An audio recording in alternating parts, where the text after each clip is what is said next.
The marble floors of the Savannah County Courthouse glistened beneath the morning light, buffed to a mirror sheen by the same hands that once argued billion-dollar cases in Atlanta boardrooms. Jack Darden adjusted the grip on his mop and leaned into the rhythm, long strokes, slow turns, rinse, repeat. Around him, echoes bounced off the high ceilings, punctuated by the distant click of polished shoes and the low murmur of court staff preparing for another day. Lawyers in pressed suits breezed by without noticing him. Some nodded absently. Most didn't see him at all. He preferred it that way. The silence, the routine, the way the courthouse held its breath just before the day began, it grounded him. 5 years ago, Jack had worn those same suits. Now he wore steel-toe work boots and a worn gray polo with his name stitched above the heart. Most folks here just called him Mr. Jack. They didn't know who he used to be. He didn't offer it. He moved methodically down the corridor leading to courtroom 3B, his cart rattling slightly over a crack in the old tile. Just outside the double doors, a new name was posted on the docket board: Roe v. Hydradyne Corp. Civil hearing 10:00 a.m. Jack paused.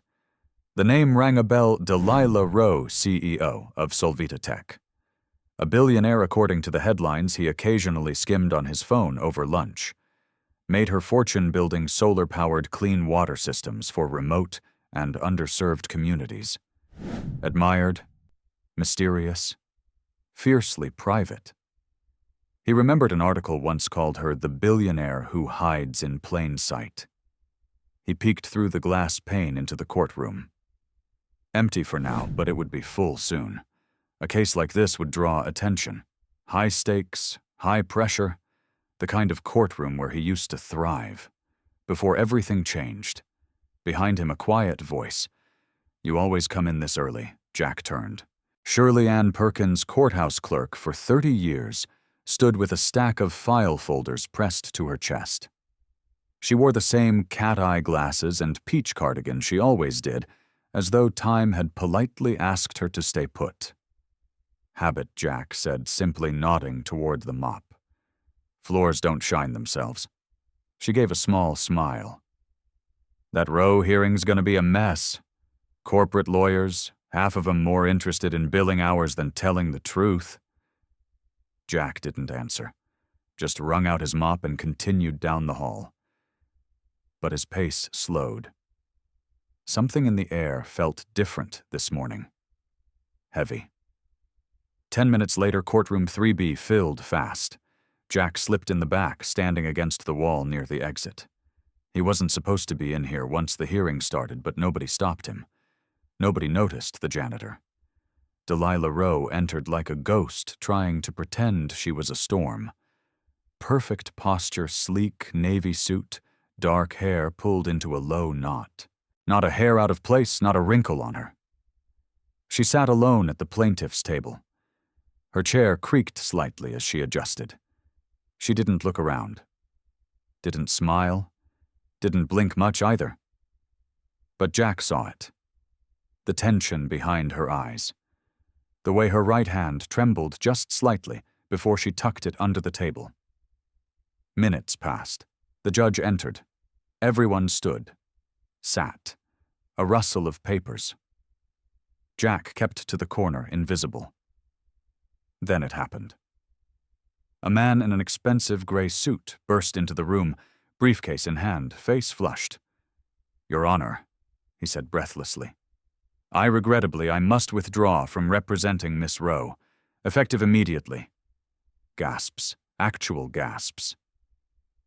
Delilah's face remained still, but the pink drained from her cheeks. The judge, Pearl Halstead, stern, silver-haired, and known for her dislike of surprises, lowered her glasses. "Excuse me, I'm unable to proceed." "Conflict of interest?" The attorney mumbled, eyes avoiding Delilah's. He turned, walked out, and didn't look back. Silence. The judge exhaled through her nose. "Miss Roe, are you aware of this sudden change in counsel?" Delilah stood slowly. Her voice was calm but quiet, like someone walking a wire. I wasn't? But I'm not surprised. Do you wish to request a continuance to retain new counsel? No, she said. Then softer, I can't afford the delay. Judge Halstead leaned forward. You do realize your opposing counsel is Hydradyne Corp., represented by a full legal team, I do. Jack shifted on his heels. Something twisted in his gut. Delilah Rowe looked like a woman cornered not by money, but by betrayal. The judge sighed. Unless you secure representation within the next, I'll take her case. Jack didn't mean to say it out loud. Not yet. But the words were already in the room.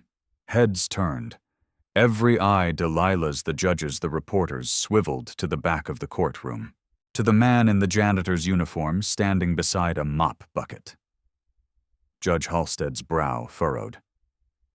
I'm sorry, who are you? Jack stepped forward, slow and steady.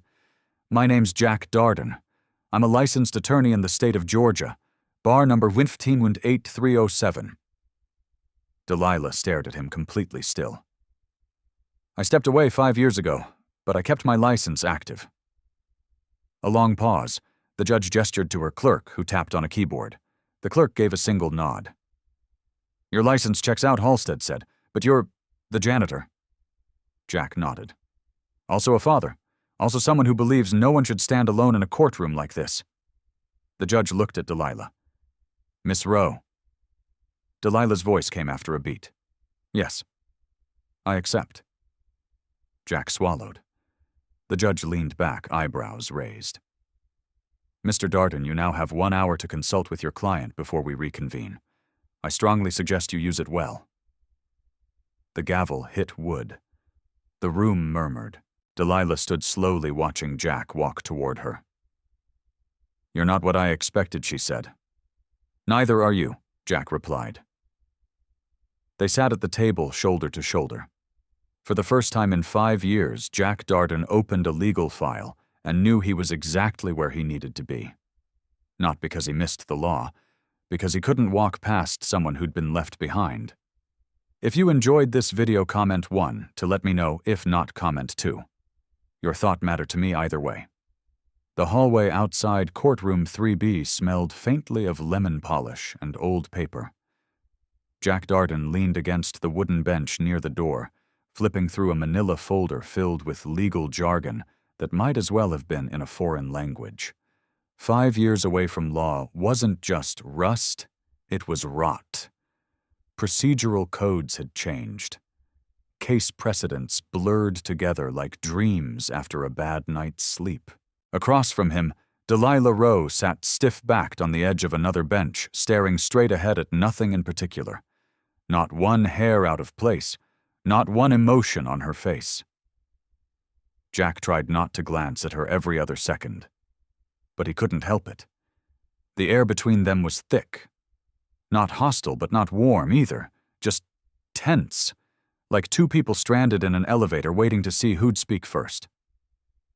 Finally, Delilah broke the silence. You really a janitor? Jack looked up from the file. As of this morning, yeah. Her head turned slightly. And now you're defending me in a multi-million-dollar corporate case. He closed the folder. That part's new, a beat. Then softer. Why Jack didn't answer right away. He watched a courthouse employee walk past, murmuring into a headset, then disappear around the corner. Somewhere down the hall, a printer clunked and wheezed. He exhaled. Because I've seen that look before. Delilah blinked. What look the one you had when he walked out? Like you were choking but quiet about it. She didn't reply, just looked away, jaw tightening. Jack leaned forward, elbows on his knees. I was an attorney. A good one, I think. Fast-track partner at Holloway & Burr in Atlanta. Then my wife died.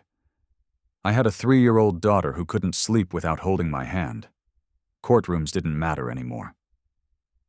Delilah's eyes flicked toward him. Not pity interest. I left. Took a job here pushing a mop. Paid the bills.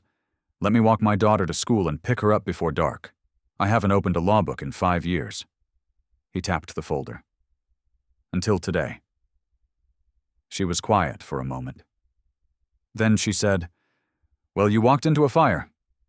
I noticed. Delilah finally turned to face him. Fully. Her voice lost its edge. "This case isn't just a money grab. Hydradyne wants to kill what I built." Jack nodded. "Then we better make sure they don't." Something flickered in her eyes.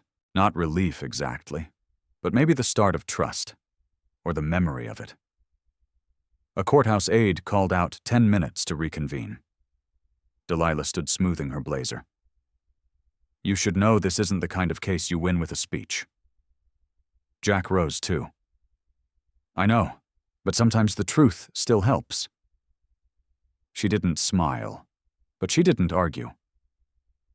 Back inside the courtroom, reporters had taken the back rows. Their cameras weren't allowed past the threshold, but their notepads were out. Everyone smelled drama now. On the opposite side, Hydradyne's legal team filed in sharp suits, sleek hair, thick briefcases. Leading them was a man Jack recognized instantly, even from 15 years ago. Rowan Blackstone. Tall, immaculately dressed, expression like polished steel. He used to lecture at Jack's law school, known for one rule win first question later. Jack leaned toward Delilah. "That your opponent?" "Yes," she said. "And he never loses."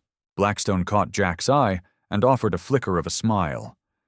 Not friendly, not curious, just a brief acknowledgement of the man he hadn't expected to face today. The judge entered. Everyone stood, then sat. Gavel tapped. Mr. Darden, Judge Halstead said, "You may begin." Jack stood, heart thudding hard against his ribs. He walked to the center like someone returning to a stage he'd long abandoned. His voice, when it came, was steady but soft. "Your Honor, we request the court recognize that despite the abrupt departure of Ms. Rowe's previous counsel, the plaintiff is ready to proceed. I'm prepared to represent her today and going forward." Halstead eyed him. "I hope your readiness includes familiarity with the case."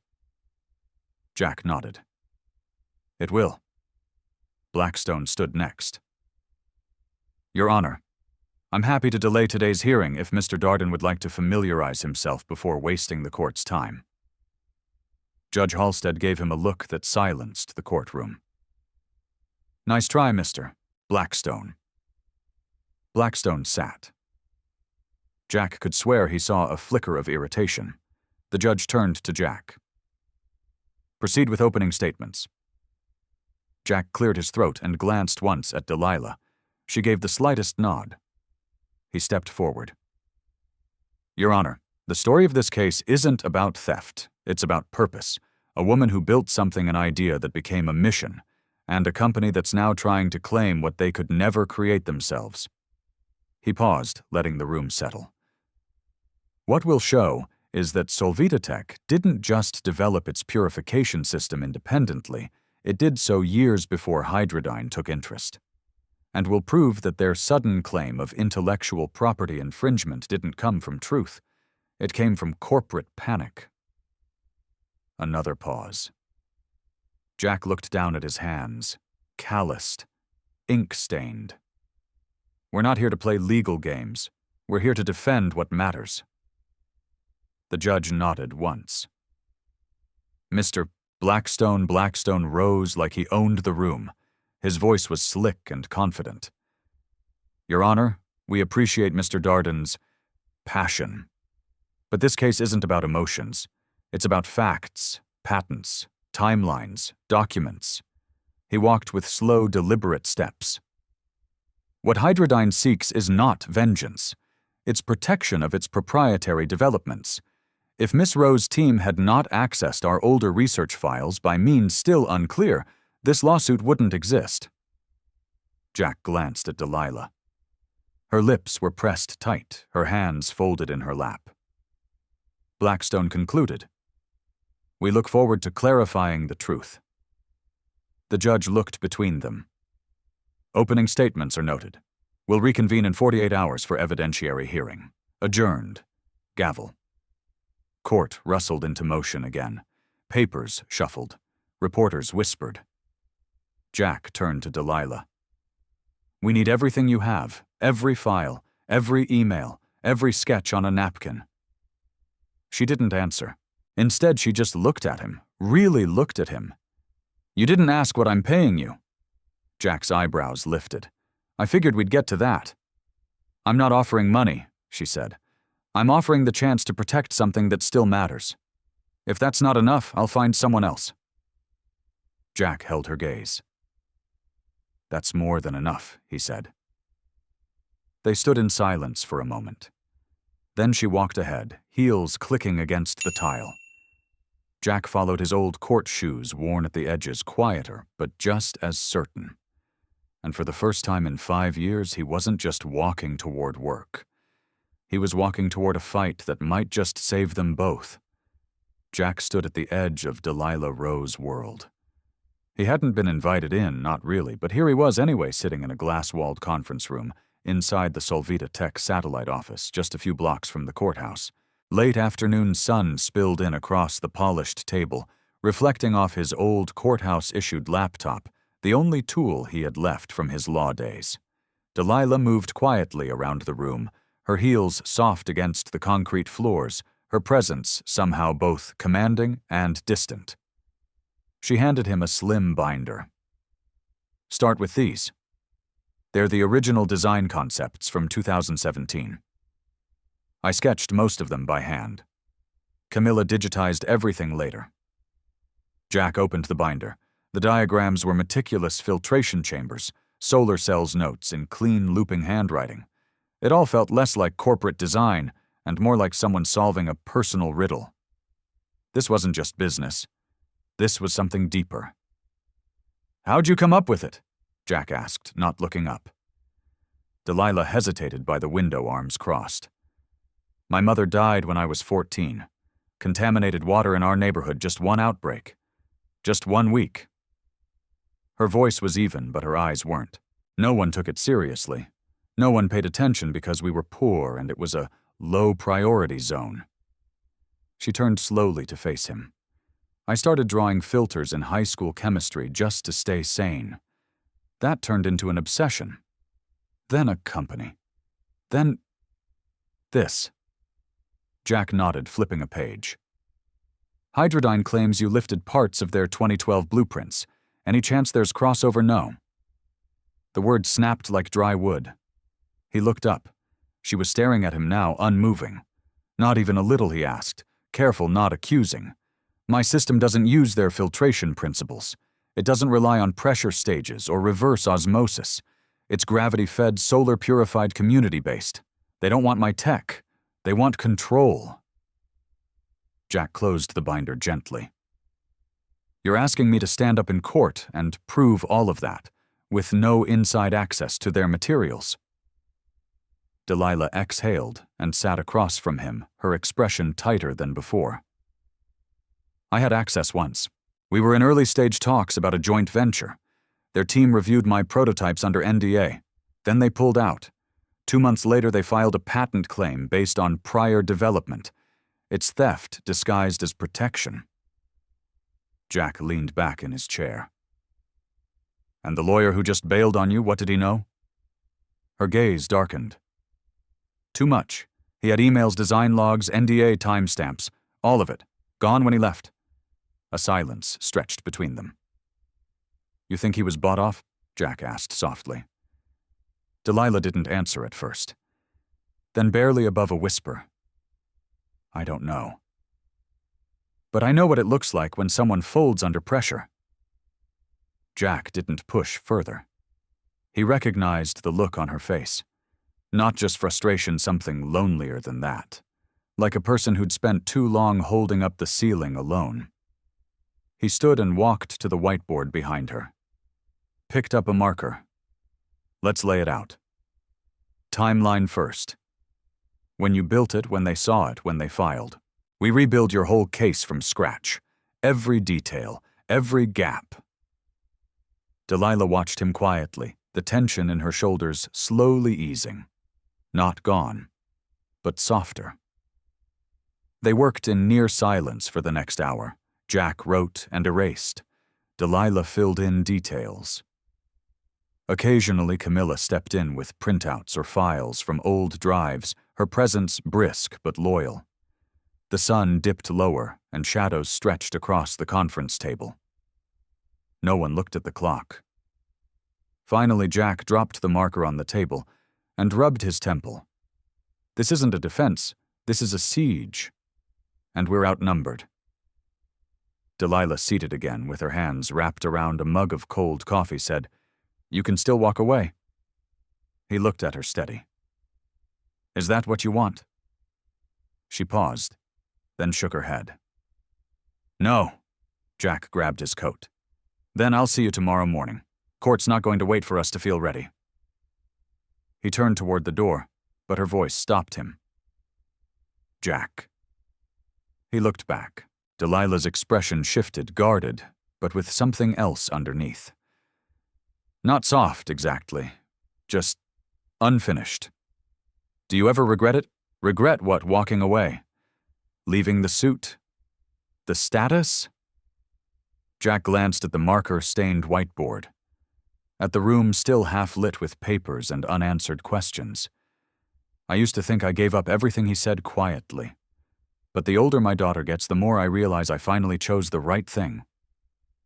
Delilah's gaze lingered on him longer this time. Jack nodded once, then stepped out.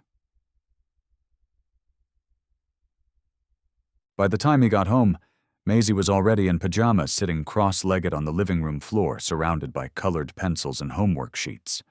A bowl of apple slices sat untouched on the coffee table. "Hey, Bug," he said as he dropped his bag and kicked off his shoes. "Hey, Daddy," she looked up. "How was the courthouse today?" Jack ruffled her curls as he sat beside her. Unexpected, she leaned her head on his shoulder. "Did you mop?"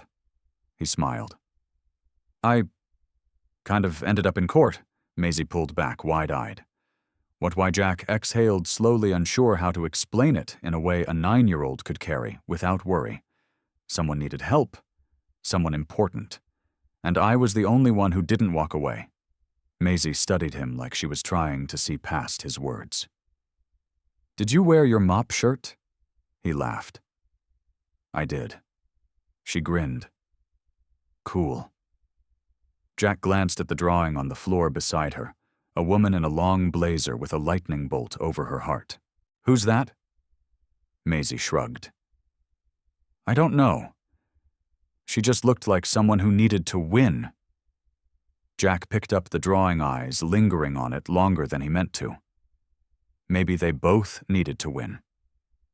And maybe that courtroom wasn't the only place the walls were starting to come down. If you enjoyed this video, comment 1 to let me know. If not, comment 2. Your thought mattered to me either way. The courthouse halls were quieter at dawn. Jack's boots echoed softly against the terrazzo floor as he pushed his janitor's cart toward courtroom 3B. His breath rose in faint puffs. The old heating system took its time waking up in the winter months. Most of the courthouse wouldn't fill for another 2 hours, but Jack liked it this way. No suits, no stairs, just the hum of fluorescents and the low creak of oak doors settling into place. He stopped outside 3B, his hand resting on the mop handle. He should have kept moving, should have focused on the floor and the bucket and the job, but something tugged at him. He pulled the courtroom door open slowly. The air inside was still cool, waiting. Then he saw it. A folder, left behind on the counsel table. Slim, sealed, stamped with Delilah's name. Jack frowned. He moved toward it, his steps hesitant.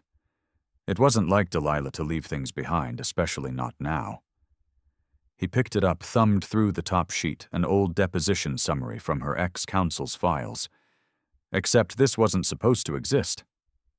Jack stared at the margin. The annotations weren't Delilah's, and they weren't the firm's either. The handwriting was unfamiliar. He turned the page, heart pacing faster now. Email printouts, internal memos. all dated weeks before the suit was filed. All referencing strategic withdrawal coordination. All signed with the initials RB Jack Froze. Rowan Blackstone. He flipped to the back page. A note small handwritten in a different script. Camilla's. Found this in the downstairs copy bin after the lawyer bailed. Thought it might matter. Couldn't risk emailing. Stay smart. C. Jack exhaled slowly. The morning chill in the room suddenly felt sharper. So the withdrawal wasn't just last-minute nerves. It was a move, a play, and it had Blackstone's fingerprints all over it. The courtroom door creaked open behind him. "You're early," Delilah said, stepping in with a scarf knotted loosely at her neck, hair pulled back, eyes sharp and quiet. Jack turned. "So are you. I couldn't sleep." He held up the folder. Delilah blinked. "You found it. You left it. I planted it," she said softly, walking forward. "Didn't know if you'd find it, or if you'd care." Jack's mouth opened, then closed. "Why not just tell me?" She stood beside the table, now her gaze on the documents. "Because I've trusted people before. It doesn't usually end well." There was no anger in her voice, just weariness. Jack set the folder down between them. "You think Blackstone bought your lawyer?" Delilah didn't answer right away. Her fingers brushed the edge of the table. "I don't think." "I know. I just don't have proof he authorized it himself. The trail's thin, just enough to make us look paranoid, not enough to win emotion." Jack nodded slowly, but enough to raise doubt. "That's all we have right now." Their eyes met across the table. Jack leaned forward. "You should have told me." Delilah stepped back just slightly. "I didn't hire you, Jack. You volunteered. You could have walked away the moment it got messy." "I don't walk away," he said. She folded her arms. "No, you disappear. That's different." The air shifted. Not loud, not explosive, just heavy. Jack looked down at his hands. Calloused, steady wrong for this room, but still capable. "I left law to raise my daughter." That wasn't disappearing. That was showing up where it mattered. Delilah's expression didn't change, but something in her eyes softened. "I didn't mean it like that." "Maybe you did," Jack said gently. "And maybe you're not used to anyone showing up and staying." She blinked just once. Looked away. Jack stepped around the table, closed the folder. "Look, we can't win this by playing defense. Blackstone's too slick, too careful. If we let him steer the ship, we sink." Delilah's jaw tightened. "So what do you suggest? We find our own angle. Something that doesn't just expose what they did, but why they're doing it." Her arms dropped to her sides. "You mean motive?" Jack nodded. "Pressure, greed, desperation. Whatever it is, it's personal. And personal mistakes leave fingerprints." For the first time that morning, Delilah smiled. Just barely. "You really think we can flip this? I think we have to." She let the silence stretch her fingers, tracing the grain of the table. "You're different, Jack. Different how you don't want anything from me." Jack tilted his head. "Should I?" "No," she said. "It's just new." She started to gather the folder, but Jack caught her wrist lightly, not forceful. Just a pause. Delilah stilled. "There's something I do want," Jack said quietly. She looked up. "I want to win. For you. For the people who'll lose clean water if we don't. For Maisie, so she knows her dad still believes in fighting for the right thing." Delilah's throat moved, but no words came out. The moment stretched longer than it should have. Then the door swung open again, loud this time. Camilla stepped in, blinking at them. "Oh," she said. "Sorry. Didn't realize you were both—" "We're done," Delilah said quickly, stepping back. Jack gave Camilla a nod. Perfect timing. Camilla held up a flash drive. I dug into the internal server logs. "Found something weird. Hydradyne sent a batch of emails to your old legal team 4 days before they backed out. All encrypted. No subject lines, no follow-up. Jack's brows lifted. We can use that, maybe Camilla said, cautious. If we can prove what was in them. Delilah took the drive. Send copies to Jack. Camilla hesitated. Are we sure we're trusting him with this much? Delilah didn't flinch. We are. Jack met her eyes for a beat longer than necessary, and in that second he knew something had shifted. Not just in the case. In her. She was letting him in just a little. And he wasn't sure what scared him more. That she finally trusted him, or that he was starting to want to earn it. Rain had begun tapping softly against the windows of the courthouse conference room. It was the kind of southern drizzle that didn't demand an umbrella, just patience. Jack sat at the long table sleeves, rolled files spread around him like a storm of their own. Pages marked in red ink yellow, post-its sprouting from corners. The flash drive Camilla had brought now rested beside his coffee cup, its contents burning questions into his mind. Delilah hadn't spoken in a while. She stood by the window arms folded, watching the rain slide down the glass in quiet streams. Her posture was sharp, but the stillness in her shoulders said something else. Jack noticed it the way you notice when music cuts off mid-note something was missing, or maybe being held too tightly. I always thought success would feel safer than this, she murmured. Jack looked up from his notes. It doesn't. She shook her head slowly. It just made the target bigger. He leaned back, his voice low. You ever think about walking away? Delilah turned slightly, her eyes finding his. Every day for the first 3 years, I'd stare at those filter prototypes and wonder what I was trying to prove. I wasn't a scientist. I wasn't a business person. I was just desperate not to let what happened to my mom happen to someone else. Jack's hand paused over a document. You don't talk about her much. Delilah exhaled. She was all grit and grace, the kind of woman who made peanut butter stretch for days and still found time to kiss your forehead before school. When the fever hit, she didn't complain. Just told me to go next door and ask for ice. When I came back, she couldn't get off the floor. Jack felt the weight of her words settle into the silence between them. She was gone 2 days later. The hospital never admitted fault. The water lines were contaminated for weeks. It wasn't news. It was a footnote.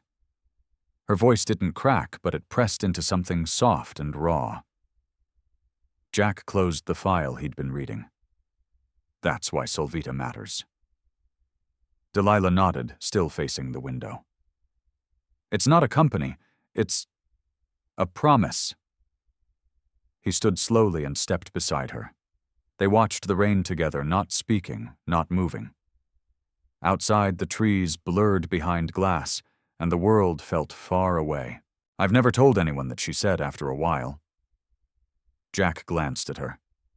Why now? Delilah's eyes met his tired, unguarded. Because you showed up and you haven't tried to sell me anything. Not my company, not myself, not even hope. Jack smiled faintly. Maybe I'm just bad at sales.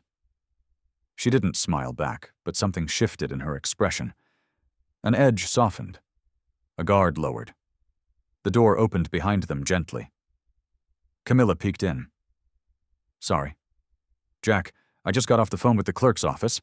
Hydradyne filed a motion to strike half of our submission. Says it's hearsay. Jack turned, rubbing the back of his neck. Of course they did. Delilah walked back to the table, voice returning to its usual steadiness. On what grounds they're claiming the annotated documents aren't admissible because the original lawyer isn't here to authenticate them. Jack frowned. It's a stall tactic. They're trying to bleed us dry with procedures? Camilla crossed her arms. We'll need to respond by Monday. And Judge Halstead doesn't like late filings. Delilah picked up the file again, flipping through it like she was searching for oxygen. I had one chance to build something that mattered. and I'm watching them unravel it with words that mean nothing to the people we serve. Jack watched her, saw her push the emotion down, bury it where it couldn't be used against her. He recognized it. He'd done the same when Rachel passed, when people offered condolences wrapped in polite language that didn't touch the truth. He stepped closer. "You don't have to do this alone, you know." Delilah's hand stilled on the paper. Jack continued, gentler now. "I'm not here because I want to be a lawyer again. I'm here because I saw someone standing in a courtroom with everything on the line and no one in her corner. That matters more to me than winning." She looked up at him, and something unreadable passed through her eyes. Camilla cleared her throat. "Should I give you 2 a minute?" Delilah didn't answer. Jack did. "No. We've got work to do." Later that night, back at home, Jack sat at the kitchen table, Maisie curled up nearby with a book and a blanket. Rain still fell outside, pattering against the window panes. The overhead light flickered once before humming back to life. Jack stared at his laptop. Camilla's files opened in multiple tabs. Timestamps, server pings, a breadcrumb trail. If he followed it carefully, it might lead to something usable in court. Something real. But the clock on the wall blinked 10:42 p.m., and his eyes ached. Maisie stirred. "You're still working." He looked over, smiled softly. "For a little while." "Is it for the lady?" He raised an eyebrow. "What lady?" "The one you keep talking about when you think I'm not listening." Jack let out a breath, leaned back in his chair. "Her name's Delilah." Maisie nodded, pulling the blanket tighter. "Is she nice? She's strong, smart, brave, but she's got a lot on her shoulders." Maisie thought for a moment. "You should tell her she doesn't have to carry it all." Jack smiled. "Yeah," Maisie nodded. "Sometimes you just need someone to sit next to you. You don't have to fix it. Just sit." Jack walked over, knelt beside her, and brushed a curl from her forehead. "You're wise beyond your years. You know that I had a good teacher," she said sleepily. He tucked the blanket in closer, watched her eyes drift shut, and thought about the woman who never asked for help, but had started little by little to let him sit beside her. Maybe that was the first kind of trust, the kind that didn't come with declarations. Only silence, and staying. The dirt road wound through low-hanging moss and tall Georgia pines, narrowing with every turn until the pavement gave up and let the wilderness take over. Jack's truck bumped along the ruts as branches scraped gently against the sides, whispering reminders of how far removed this place was from downtown Savannah. He checked the GPS again. It had stopped updating 2 turns ago. Good. That meant he was getting close. The clearing opened suddenly. A single-story cabin stood at the edge of a wide pond, the water still as glass. Smoke drifted lazily from the chimney, curling upward into the gray morning. A workbench sat under a lean-to, stacked with rough timber and hand tools. The place looked forgotten by time, quiet, stubborn hole. Jack parked and stepped out, stretching his legs as his boots hit soft earth. The door opened before he could knock. Silas Beck stood in the doorway, arms crossed, a coffee mug in one hand, and the same unreadable expression he'd worn in every lecture Jack ever sat through. Wild gray hair, sun-worn skin, and a stare that felt like it could find the lie in your bones. "Didn't think you'd come back here," Silas said. "Didn't think I'd need to," Jack replied. Silas didn't move. "I heard rumors.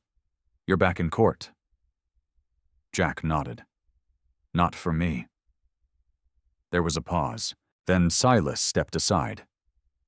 "Then come in." The cabin smelled like cedar and black coffee. Books lined the walls, legal texts, novels, journals, and a fire crackled low in the stone hearth. Jack removed his coat and sat at the old oak table while Silas poured 2 mugs. I read about the case, Silas said, sliding a cup across. Roe v. Hydradyne. Nasty stuff. She didn't do what they're claiming, Jack said. They're trying to steal her company through paperwork and loopholes. Silas raised an eyebrow. Sounds familiar? Jack sipped his coffee. Bitter. Strong. Exactly what he needed. She's built something good, he added. And she's alone? Silas studied him for a long beat. So that's why you're really here. Jack said nothing. Silas leaned back in his chair. You want to talk strategy, or you want to talk about her? Jack sighed.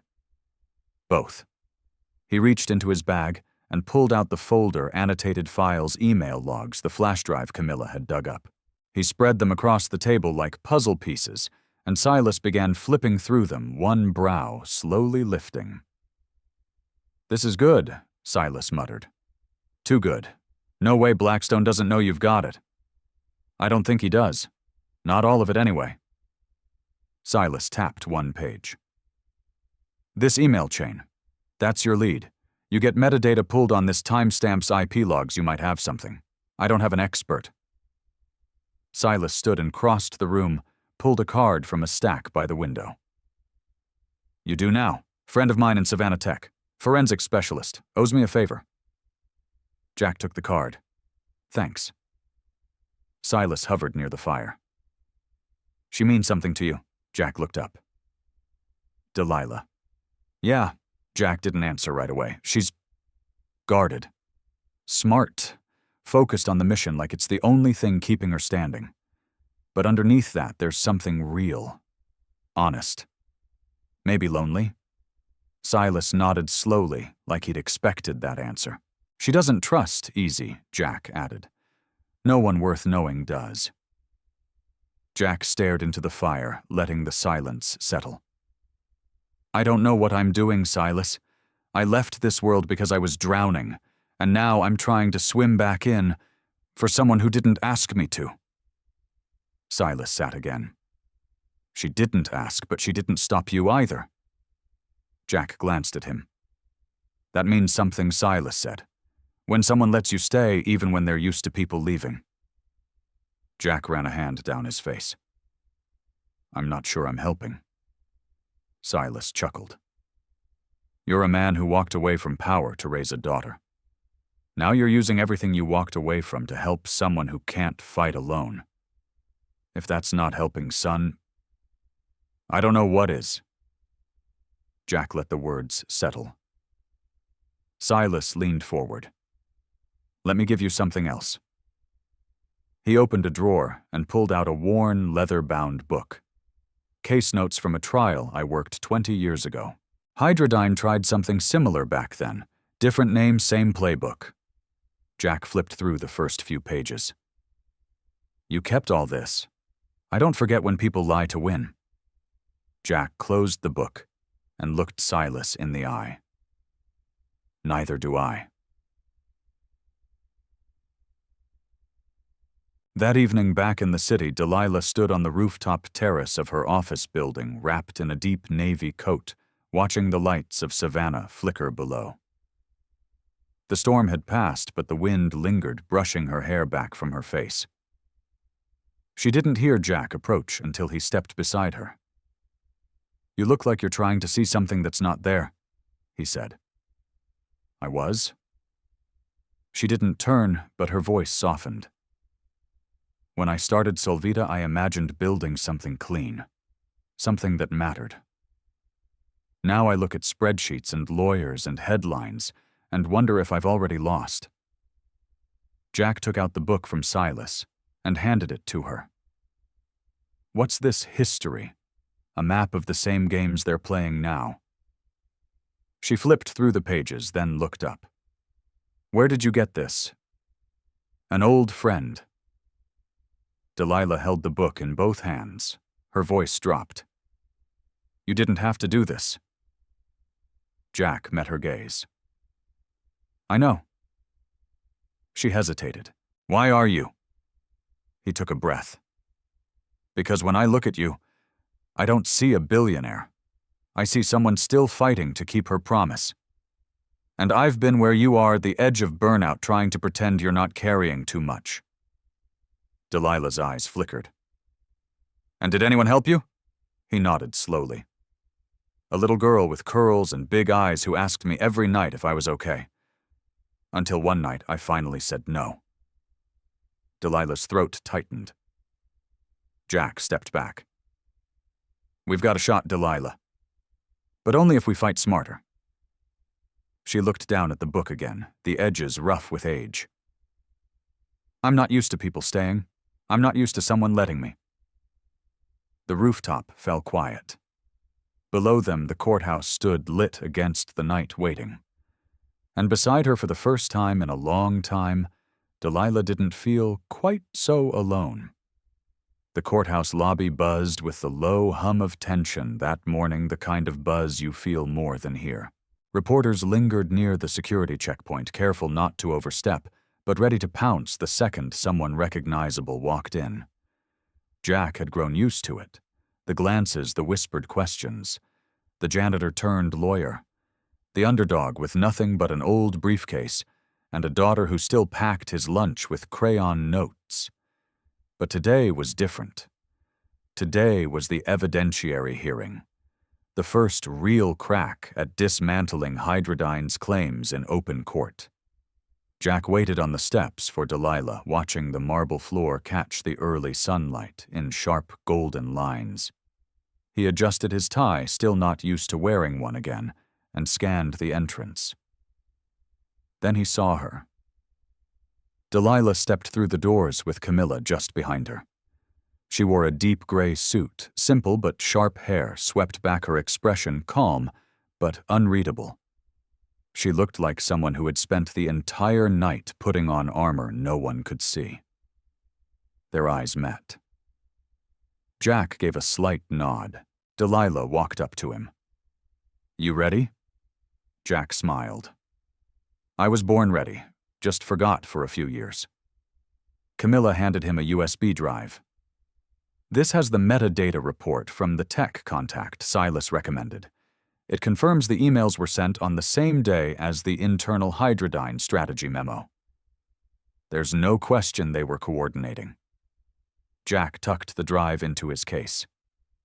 And the timestamps minutes apart, Camilla said. Too close to be a coincidence. Jack exhaled. Let's go win a round. They walked into the courtroom together. Rowan Blackstone was already at the table, surrounded by junior attorneys who looked like they'd stepped out of a magazine spread.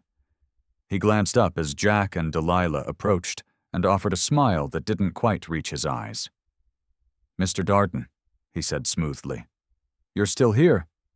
I'm impressed. Jack set down his bag. You'll be more than impressed by the time we're done. Blackstone chuckled softly. Confidence. Dangerous in the wrong hands. Delilah sat, never acknowledging Blackstone. Her eyes stayed fixed on the judge's bench, her hands folded tightly in her lap.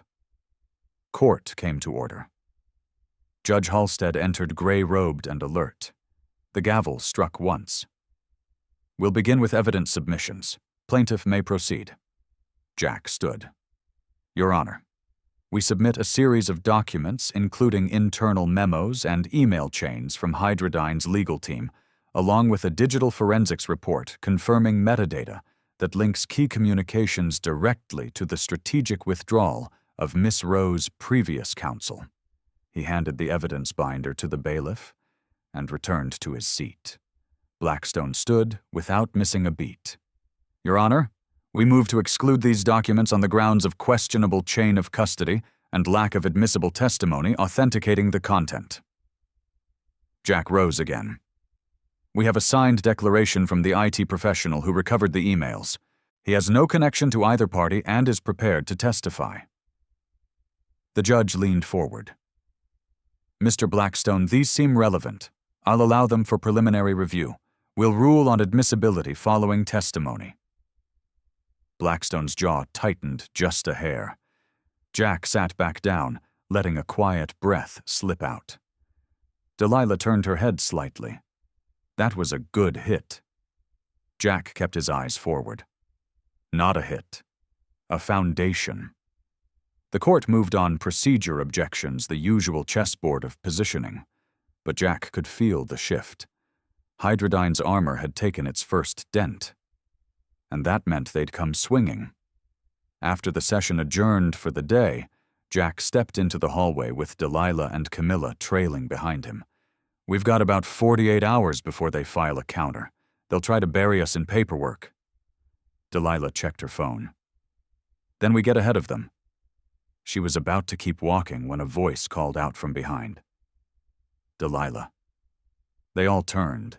A tall woman in her early 60s approached elegant, confident, wearing a tailored coat and a knowing smile. Delilah's face froze. "Shirley Ann," she said carefully. Jack stepped back slightly, sensing the tension. The woman stopped just short of them. "I saw the news. You really should have called before this went public." Delilah's voice lowered. "I didn't think you'd care." "That's not fair. You made your position very clear 2 years ago." Shirley Ann glanced at Jack, then back to Delilah. "And now you've hired a janitor to defend your company. What happened to standards?" Jack didn't flinch. He'd heard worse. But Delilah's eyes burned cold. "You're not here to help. You're here to feel better about not helping." Camilla cleared her throat. "We have to go." Delilah turned to Jack. "Let's move." They walked away without another word. Only when they reached the parking garage did Delilah stop. She braced her hand against the cool cement wall and closed her eyes. Jack stood beside her, silent. "She was my godmother," she finally said. "Used to run her own firm. When I started Solvita, she told me I was wasting my education. Said philanthropy didn't belong in boardrooms." "She was wrong," Jack said quietly. "She was influential. And she walked away when things got hard. Just like everyone else." Jack leaned his back against the wall beside her. "I'm not." Delilah looked at him, something fragile flickering in her eyes. "You keep saying that, because I mean it." A pause.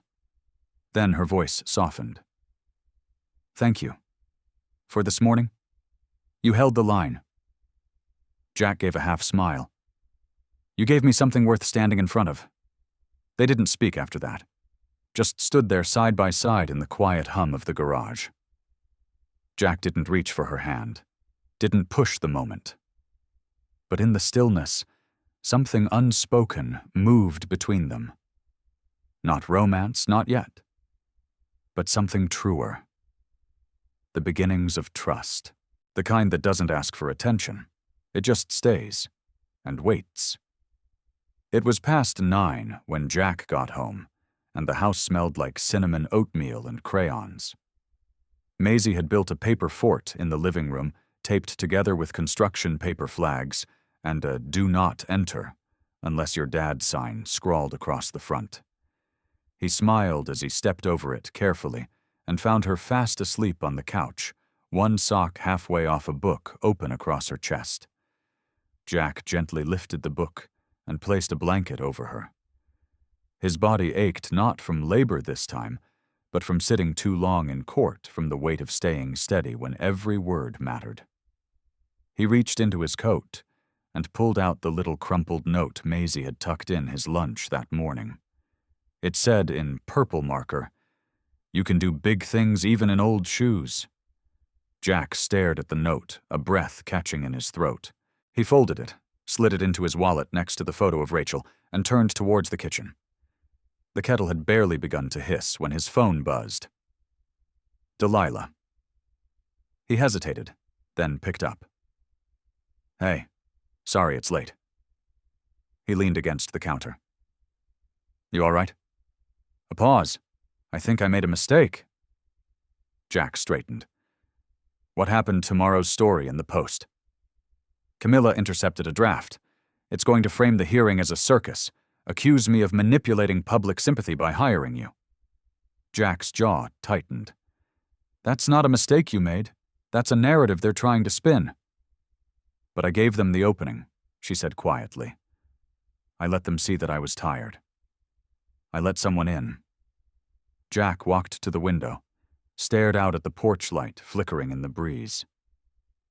Letting someone in isn't weakness, Delilah. No, her voice was softer now, because it feels like a crack in the glass.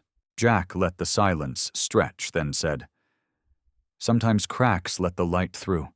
She didn't speak for a while, just the sound of her breathing. "I can't sleep," she said finally. "You want company?" A beat passed. Then, "Yeah." 20 minutes later, Jack pulled into the underground garage of her building, the truck's engine echoing off the walls. Delilah met him at the elevator barefoot in a soft gray sweater and jeans that didn't look like they came from any boardroom. She looked like someone who'd been holding it together for hours and just ran out of rope. "I made tea," she said, leading him through the quiet penthouse and out onto the terrace. The city stretched wide beneath them, lights shimmering against the river. A gentle wind stirred the loose strands of her hair. Jack took a seat across from her at the small table. "You ever just sit up here and watch the world move without you?" "All the time," she said, pouring the tea. "Sometimes I imagine I'm not in it, just an observer. Quiet, invisible." Jack sipped his tea, eyes never leaving hers. "You don't seem like someone who wants to disappear." "I don't," she said. "I just want to stop feeling like everything I build is waiting to be taken." He nodded slowly. "I know that feeling." Delilah looked at him, curious. Jack rested his arms on the table.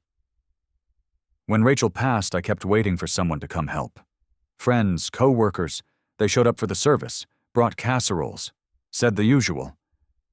But after a month silence, grief makes people uncomfortable.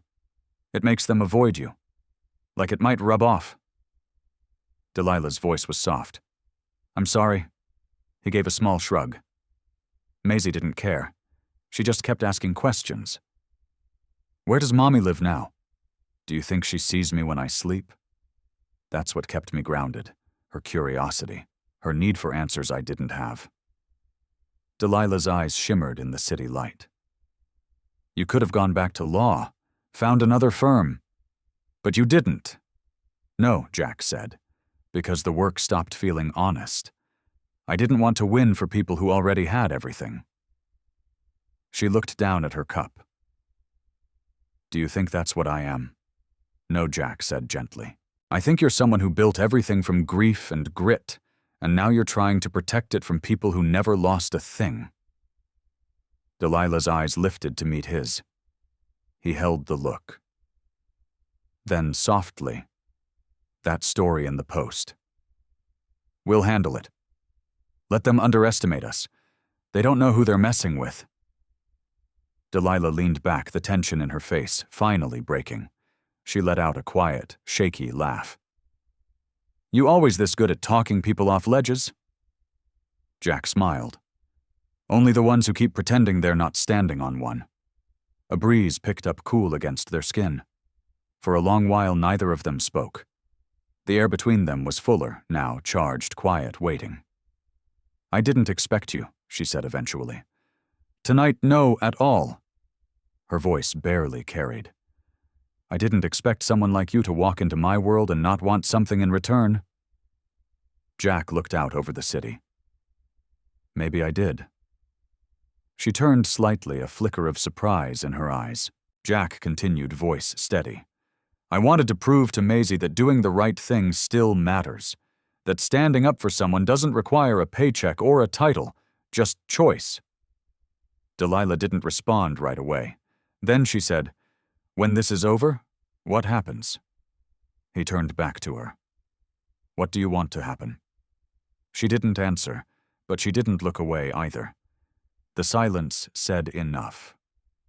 And somewhere deep in that still moment, surrounded by city lights, warm tea, and the weight of things unspoken, Jack realized that the case wasn't the only thing he was fighting for.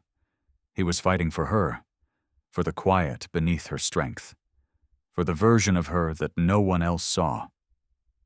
And maybe just Maybe she was starting to fight for him too.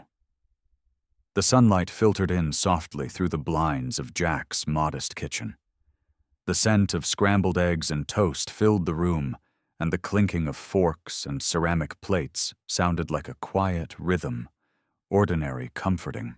Maisie sat at the table legs, swinging under her chair, still in her pajamas.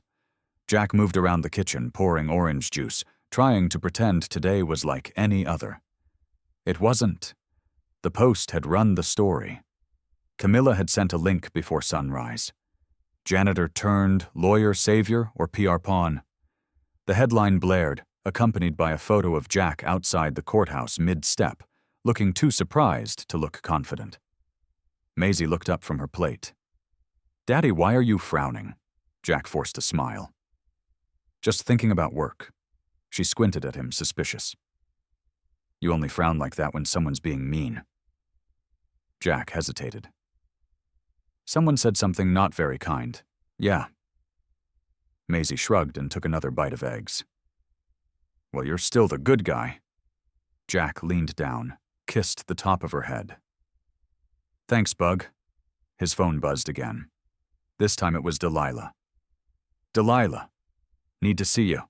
Rooftop. Now." No punctuation. That was never a good sign. When Jack arrived, the rooftop terrace was empty, except for her. Delilah stood near the edge, back to him, phone in one hand, hair caught in the breeze. She didn't turn when he approached. "I didn't expect it to hit like this," she said quietly. Jack stopped beside her. "They framed it like a stunt. They framed you like a mascot," she snapped, then softened. "And that's on me," he shook his head. "Delilah, this isn't it is." She turned to face him now. "They're making it about you to hurt me, and I walked you right into it."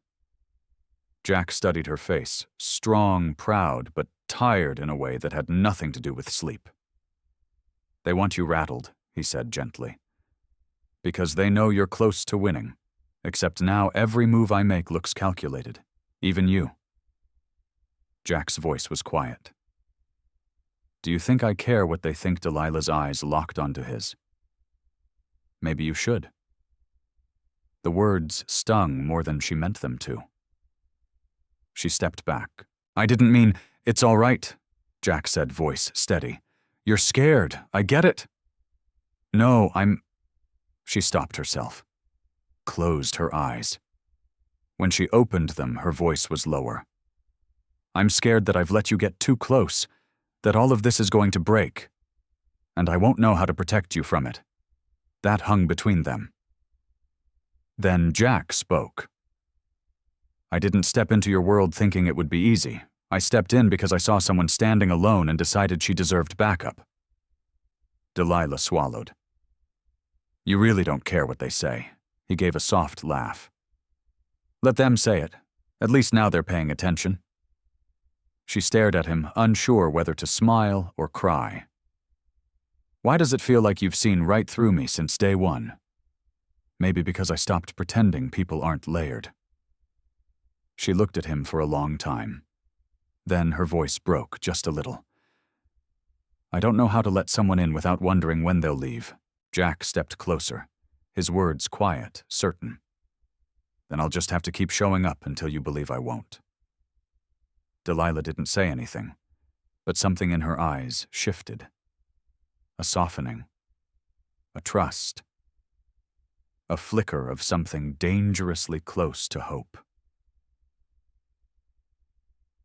That afternoon, back at Solvita headquarters, Camilla paced the glass-walled conference room, her phone pinned between her shoulder and ear.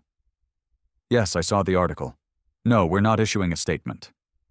"No, there's no comment at this time." She glanced up as Delilah entered Jack, following behind. "Press is circling," Camilla said, lowering the phone. "And someone leaked the preliminary audit report. We think it came from someone on Blackstone's team." Delilah's jaw tightened. "Is it clean?" "Mostly," Camilla said. "There's one flagged transaction wire transfer to a contractor that didn't match up with the ledger entry. Hydradyne's probably going to spin it as embezzlement." Jack moved to the head of the table, opening his file. Do we have records on the contractor? Camilla slid a folder across the table. They were legit. The issue's just a labeling error. But in court, optics matter. Jack nodded, flipping through. We get ahead of it. Submit our explanation before they do. Delilah leaned against the window, arms crossed. I'm tired of playing defense. Jack looked up. Then let's change the game. Camilla raised a brow. You thinking what I think you're thinking? Jack nodded. We file a motion to compel discovery on their internal communications. Make them show what they don't want the court to see. Delilah blinked. That's bold. It's risky, Camilla added. But it shifts the story. Jack turned to Delilah. Your call. She looked between them, then to the folder in Jack's hands. Her voice was clear. Do it. That evening, after the office cleared out and silence returned, Delilah sat at her desk, the city slowly glowing outside her windows. Jack lingered in the doorway. You good? He asked. Delilah didn't look up from the document in her hands. Not yet. He walked in, sat across from her. Waited. After a moment, she set the papers down. There's a version of me I used to like. Before the money. Before the lawyers and the headlines. I used to ride my bike through the back streets of Savannah at night with a notebook in my backpack, dreaming up water systems and grant proposals. I used to believe I could build something clean. You did. Delilah looked at him, voice smaller now. I don't feel like her anymore. Jack leaned forward. That girl, she didn't go anywhere. She just grew armor. Delilah studied him. And what happens when I don't want to wear it anymore? He smiled.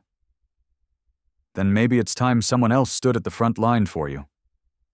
Her eyes didn't waver, and for the first time in a long time, she let herself believe he meant it. The day the motion was filed, the rain returned. It rolled in from the coast in thick gray waves blanketing Savannah in a slow, steady downpour. Jack stood by the courthouse window, watching water streak down the glass in thin lines. The motion to compel discovery had been aggressive, loud, in a legal sense, just the way Hydradyne hated it. It rattled their cage. That was the point. He could feel the energy shifting. Behind him, Delilah paced the hallway. She'd been quieter all morning, her usual sharp focus dulled, as if she were fighting something internal, while keeping everything else running on instinct. Blackstone hasn't filed a response yet, Camilla said, stepping beside Jack. That's either a power play, or they're actually scrambling. Jack nodded slowly. They didn't expect us to come out swinging. They still don't understand who they're dealing with. He glanced at her. You mean Delilah? Camilla's gaze shifted to the woman pacing in heels that echoed like thunder on marble. I mean both of you. Delilah stopped pacing. They're delaying on purpose, waiting for the story to fade. It's textbook. Jack turned from the window. Then we make sure it doesn't. She looked at him, tired but fierce. I'm not a headline. I'm not some caricature of wealth and regret. I built this company from scratch, from heartbreak, from Rachel's death. Jack's breath caught slightly at the sound of his late wife's name. Delilah noticed. I'm sorry, she added softly. He shook his head. Don't be. She's part of the reason I can stand next to you now. Delilah blinked, surprised. Jack continued, voice low. Grief has a strange way of breaking you open. If you're lucky, something better grows in the cracks. Her face changed, like something she hadn't let herself feel in weeks suddenly reached the surface. I still hear her sometimes, Delilah said. Rachel, she used to tell me I was trying to build a world that didn't exist, one where money served people instead of swallowing them. I thought she was teasing me, but I think she knew what Jack asked, that I'd have to try anyway. He let that sit for a beat, then said, And you are. Just then Camilla's phone buzzed. She looked at the screen, frowned, then handed it silently to Delilah. Delilah read the message once, then again. Her grip tightened on the phone. "What is it?" Jack asked. She handed it over. "Hydradyne's legal team just filed a counter motion. They're accusing Delilah of manipulating investor funds and demanding a temporary injunction to freeze Solvita's assets until the case is resolved." Jack exhaled. "They're trying to gut the company before we even get to trial. They're trying to scare off the board," Delilah said. "If the money moves, the board moves." Camilla's voice dropped. "And if the board moves, you lose control."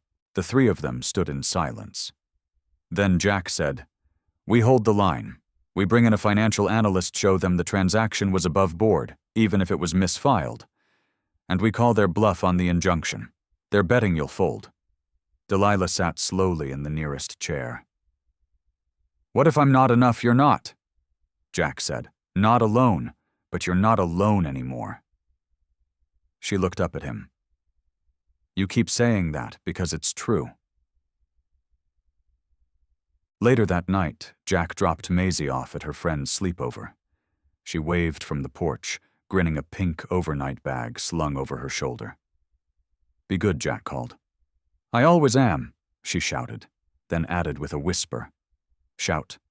Tell the lady I said hi." Jack blinked. What? But she was already gone, the door swinging shut behind her. By the time he got back downtown, Delilah was waiting on the terrace again. The rain had stopped, but the air was thick with leftover humidity and something heavier uncertainty. She held 2 mugs. Tea. Or whiskey. I forget which I poured. Jack took the one she handed him. Guess I'll find out the hard way. They stood in silence for a few minutes, sipping whatever it was. "Do you ever wonder," she said softly, "if you've made a mistake so big it can't be undone?" Jack looked at her. "All the time." Delilah exhaled. "This company. I tied so much of myself to it. I thought if I made Solvita strong enough, ethical enough, purposeful enough, I wouldn't feel the grief anymore. Or the guilt. I thought I could outwork it. You can't outrun what's underneath," Jack said gently. "No," she whispered. "But I don't know how to stop running." Jack turned to face her. "Maybe you don't need to stop. Maybe you just need someone to run beside you for a while." Their eyes met, and this time she didn't look away. "Why are you here, Jack?" she asked. "Really?" He took a breath. "Because you made me believe in something again. And because standing next to you feels like the most honest thing I've done since Rachel died." Delilah's eyes filled, but she blinked it back. She stepped forward, barely closing the space between them. "Do you think we're crazy for doing this?" she asked. "No," Jack said, his voice barely above a whisper. "I think we're the only sane ones left."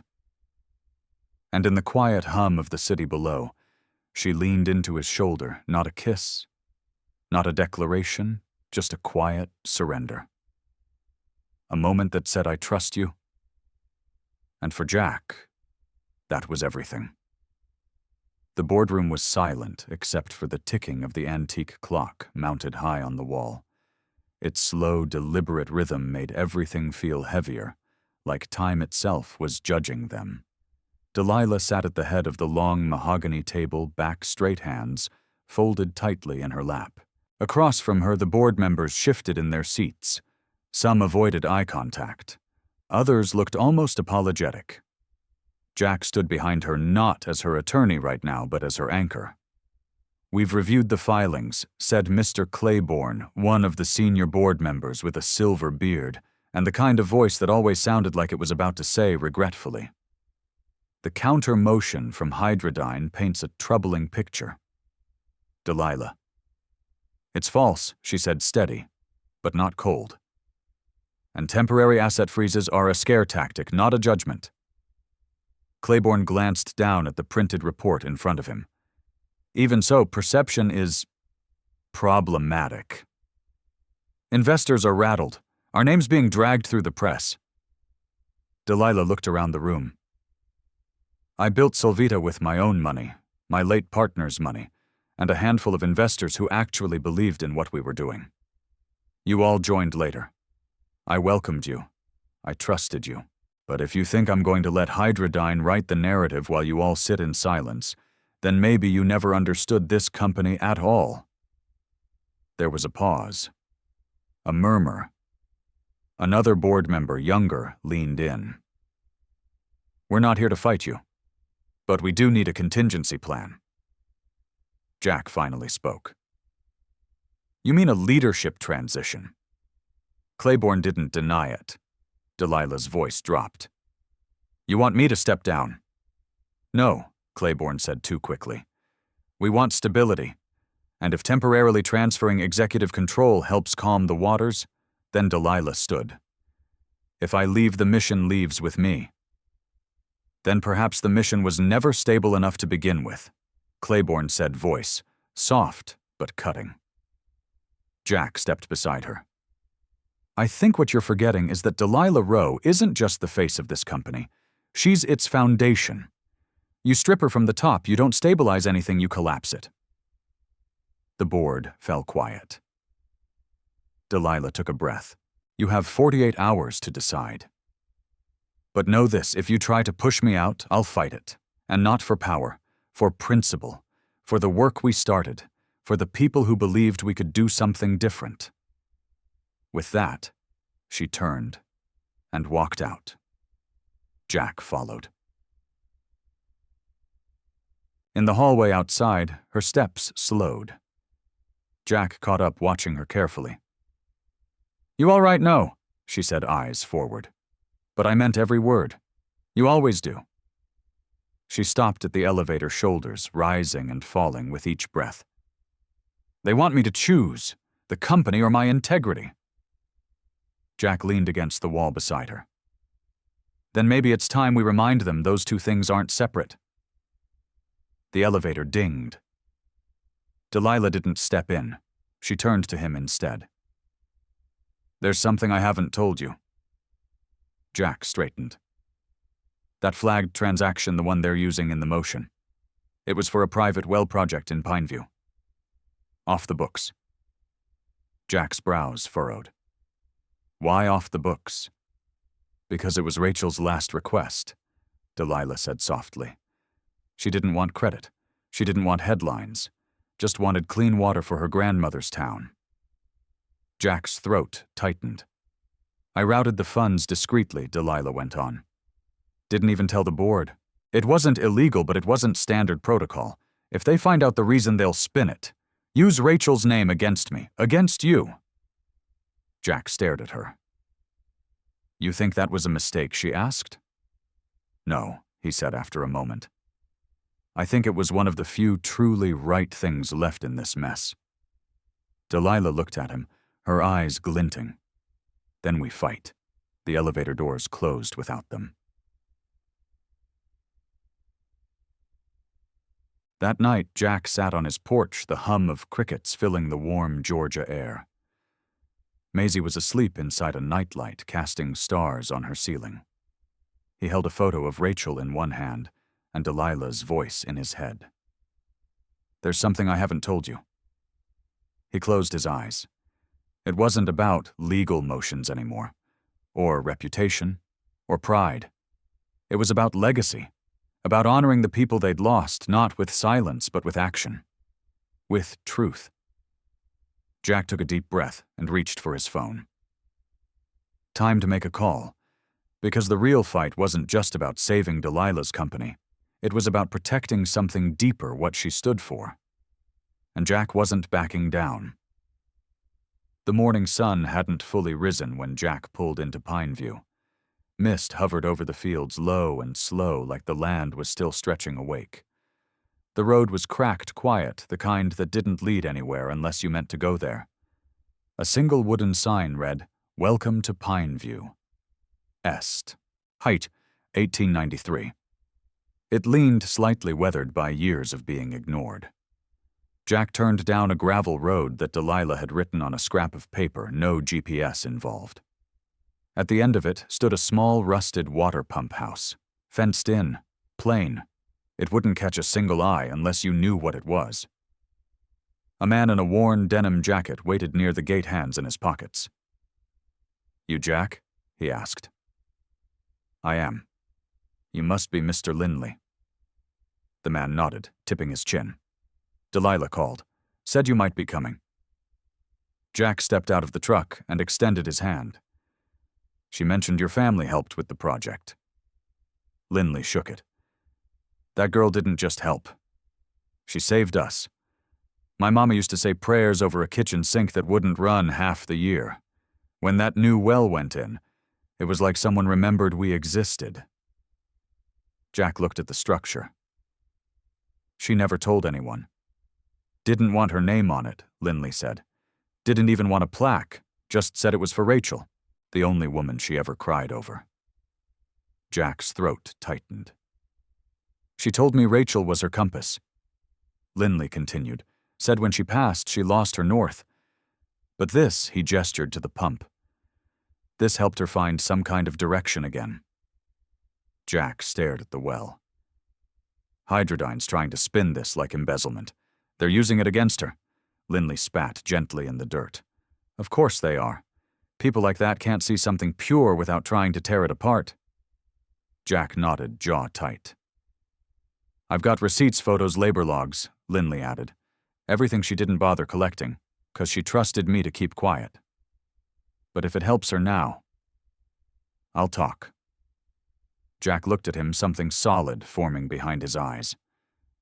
"That could change everything." Linley pulled a weathered binder from his truck bed. "Don't let her fall, son. She's carried too much for too long."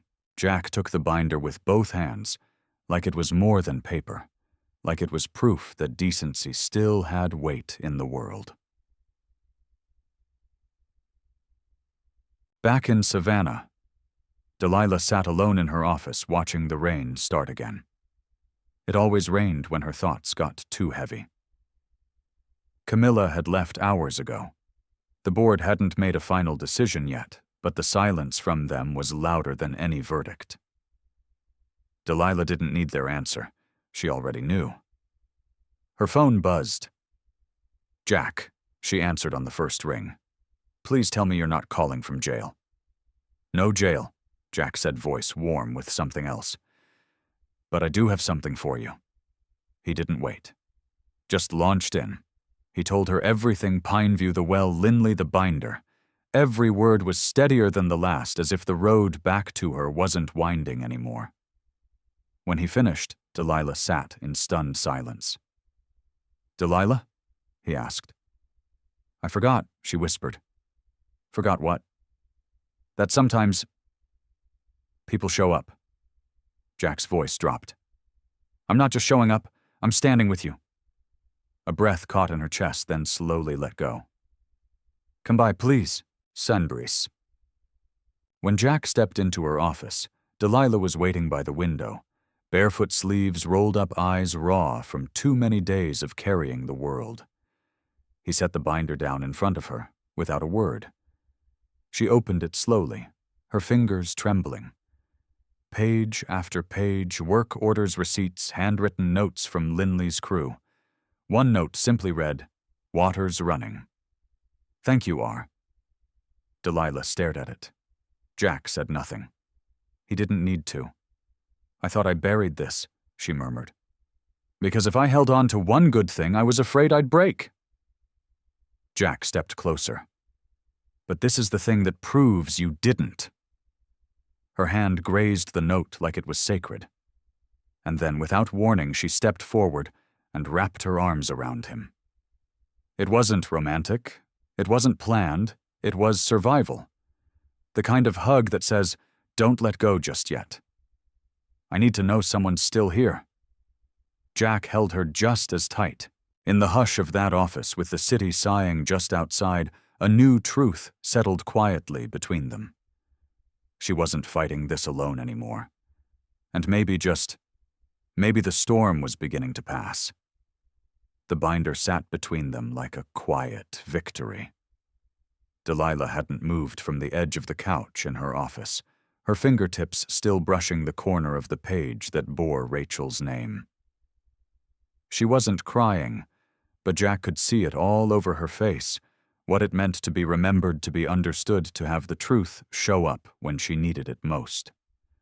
Jack stood by the bookshelf, arms crossed, waiting, letting her have the silence. "I don't think I realized," she said finally, her voice barely above a whisper, "how badly I needed to be reminded that this meant something." "It always meant something," Jack said. "You just forgot you weren't alone in believing it." She looked up at him, eyes soft but tired. "You didn't have to go to Pineview. Didn't have to take your case either."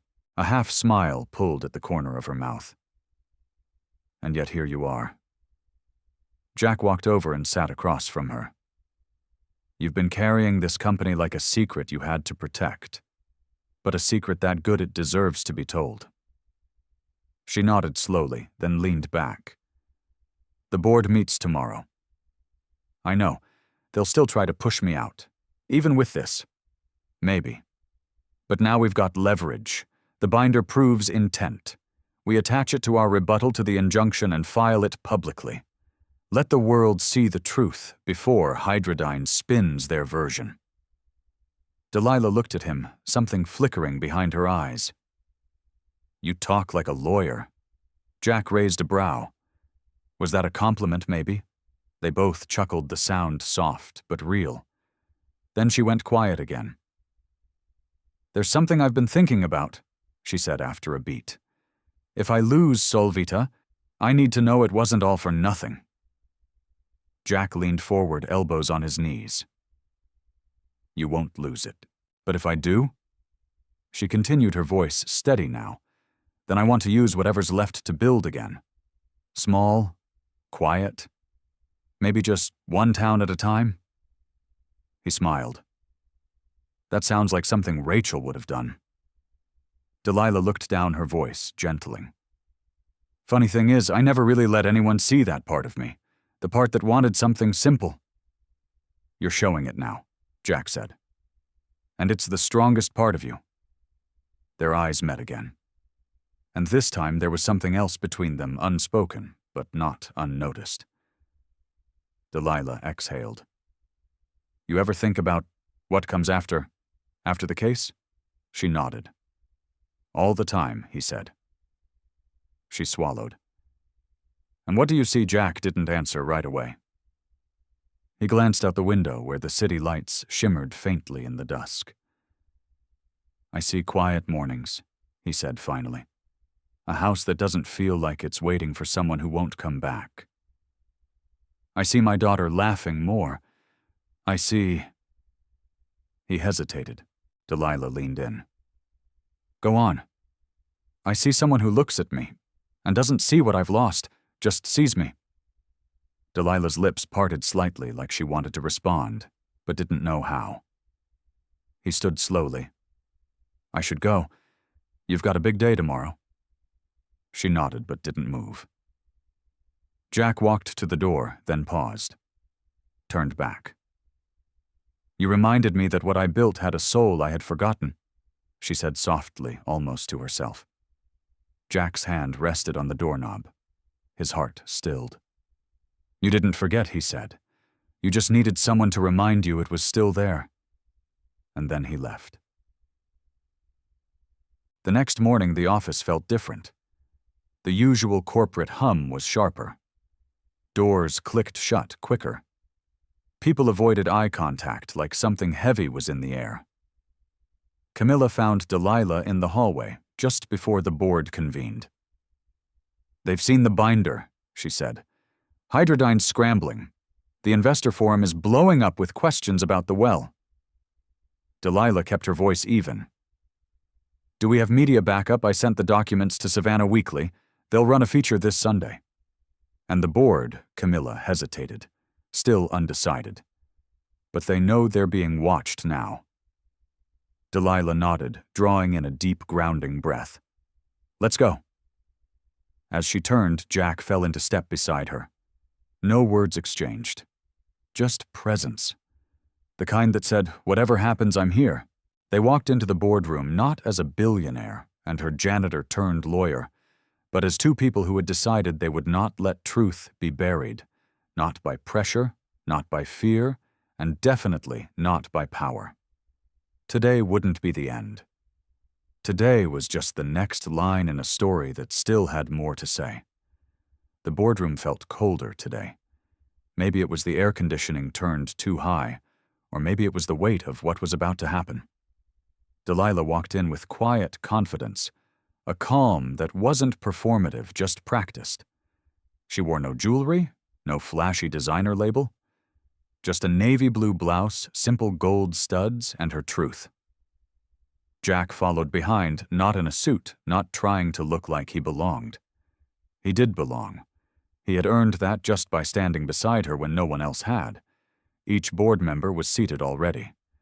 Mr. Claiborne unreadable. Two others whispering behind raised folders. Phyllis sat to the far right, arms crossed, eyes sharp. Delilah sat down slowly. Jack stood beside her, arms folded. "We've reviewed the new evidence submitted this morning," Claiborne began. "The project in Pineview, the ledger, the documents that substantiate the financial transfer." No one spoke. They waited. It paints a very different picture than what Hydradyne alleged. Jack could almost hear Delilah holding her breath. Claiborne continued. "Still, the issue of judgment remains. Executing a charitable act off the books regardless of intent puts the board in a precarious position with our investors." Delilah raised her chin. "You mean it makes it harder to pretend that good doesn't come with risk?" Claiborne blinked. "That's not what I said. But it's what you meant." She turned, slightly scanning the table. "I never asked for your loyalty," she said. "Just your belief that what we're building here matters. If you've lost that, I understand. But I won't let fear steer this company." "Then what will Phyllis?" asked Sharp. "Emotion." Delilah didn't flinch. "No, legacy." She slid the binder across the table. "Rachel built this with me. That well was her heart, not mine. I simply honored it. You want to fire me for that? Do it! But don't pretend you're doing it for the shareholders.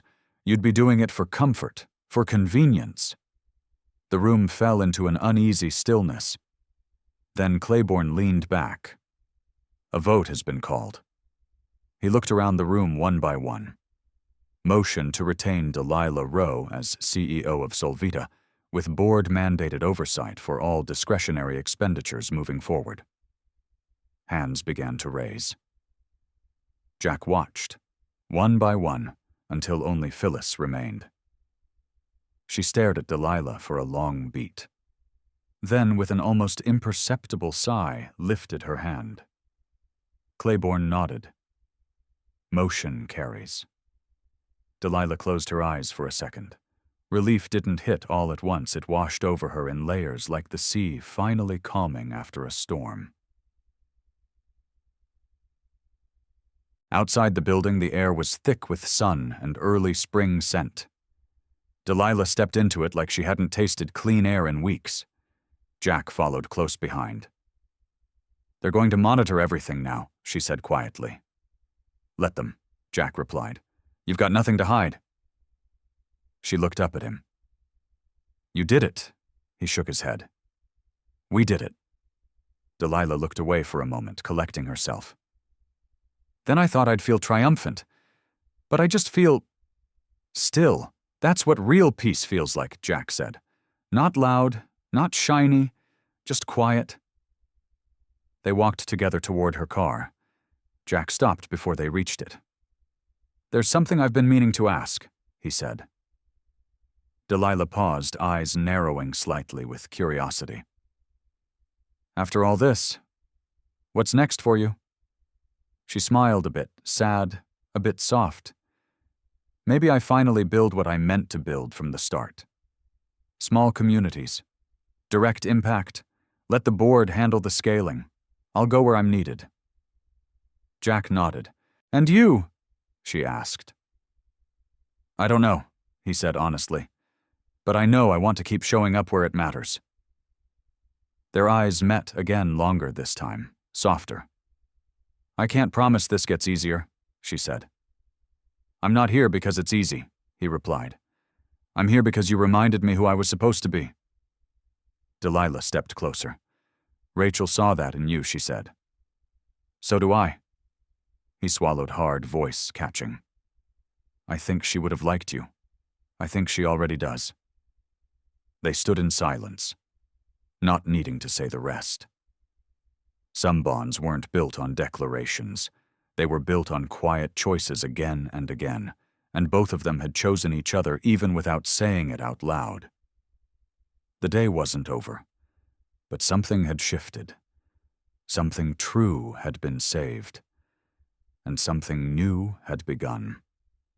A soft wind stirred the long grass beyond the bluff, where the land met the water, and the horizon felt just close enough to touch. The sun hung low golden casting light that made everything feel softer than it really was.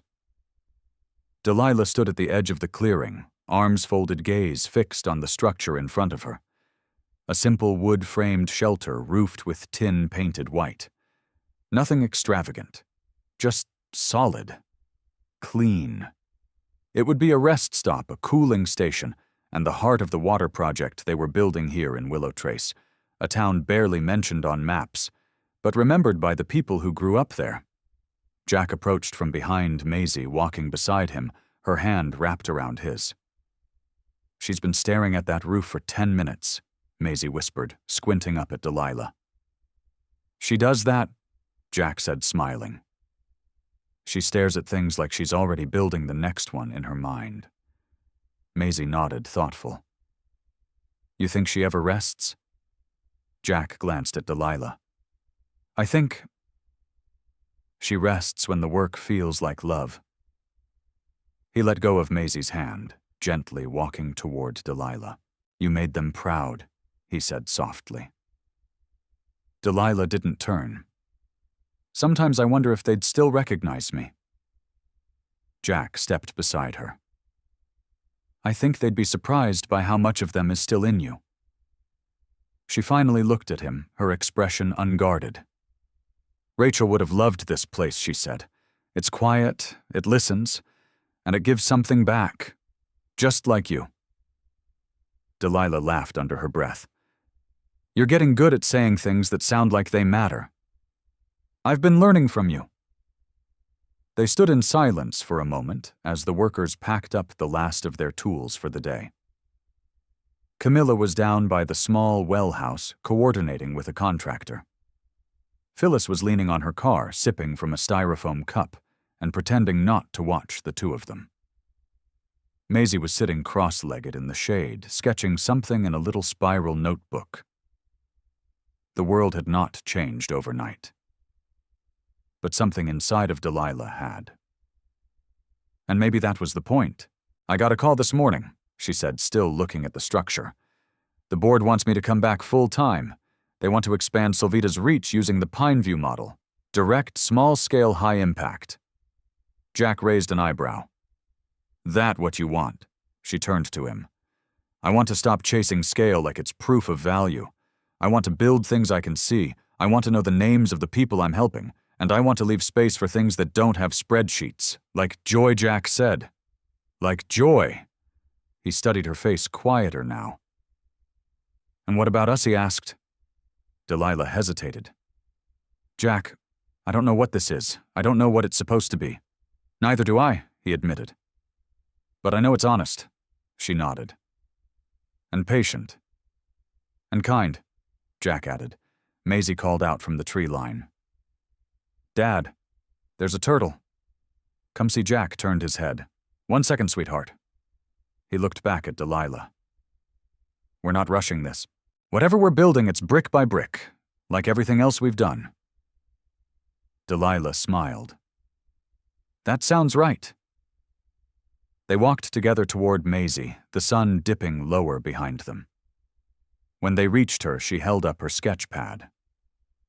"I'm drawing the shelter," she said proudly, "but I put a treehouse next to it. For kids." Delilah crouched down beside her. That's a beautiful idea. Why a treehouse? Maisie shrugged. Because sometimes kids just need a place to be above it all. Delilah blinked quickly, then smiled. Yes. Yes, they do. Later, as dusk settled into night and the fireflies began blinking their slow, sleepy Morse code across the grass, Jack stood at the back of his truck, watching Delilah speak quietly with a small group of local women who had volunteered to help with the next phase of the project. She laughed gently at something one of them said, and the sound carried on the wind. Jack looked down at a small framed photo on the dash, Rachel holding baby Maisie in a hospital blanket, both of them glowing. He whispered, "You'd like her," and then added after a pause, "She saved me, Rach, just like you knew someone would." Delilah approached her heels, kicking soft dust in the fading light. Jack turned to face her. "We're not done here," she said. "I know, but we've come far enough to rest." He nodded. She reached out, placed a hand on his arm. "You don't have to wear a suit to stand up for what matters." Jack's eyes shimmered just a little. Rachel knew that. He glanced at Maisie still sketching under the porch light. She will too, and in that quiet moment beneath the low country sky, with no cameras, no headlines, no stage, they didn't kiss. They didn't make promises. They just stood together. Two people who had fought the storm and found somehow that the wreckage had made room for something new. Not perfect, but real. And that in the end was everything.